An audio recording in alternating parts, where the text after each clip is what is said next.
Governor Punjab سردار سلیم حیدر خان سے young doctor ایسوسی ایشن کے وفد کے صدر پیپلز ڈاکٹر فرم ڈاکٹر قیام حفیظ کی قیادت میں ملاقات۔ ملک علی ممان کی رپورٹ کے مطابق وفد میں صدر Y D A Punjab doctor Shoaib Niazi, doctor Haseeb ٹھن، Y D A P I C صدر ڈاکٹر اعجاز کھرل اور doctor Irfan Aslam, young nurses association کے صدر عالیہ سمیت دیگر شامل تھے۔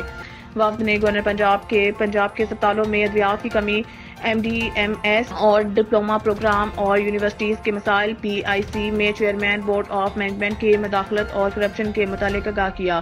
صحت اور تعلیم کے شعبوں میں عوام کو سہولیات دینا حکومت کی ذمہ داری ہے۔ گورنر پنجاب دور دراز علاقوں میں صحت عامہ کے منصوبے شروع ہونے چاہیے۔ گورنر پنجاب پیپلز پارٹی برسر اقتدار آئی تو پورے صوبے میں یکساں ترقیاتی پروگرام شروع کیے جائیں گے۔ گورنر پنجاب طب مسیحائی کا شعبہ ہے، غریب اور مستحق مریضوں کا خاص خیال رکھیں گے۔ گورنر نے تمام معاملات خصوصاً یونیورسٹیز کے معاملات پر ایکشن لینے کا اعادہ کیا۔ گورنر ہاؤس میں ایک فوکل پرسن مقرر کیا جائے گا جو وائی ڈی اے اور گورنر کے درمیان معاملات اور فالو اپ رکھے گا۔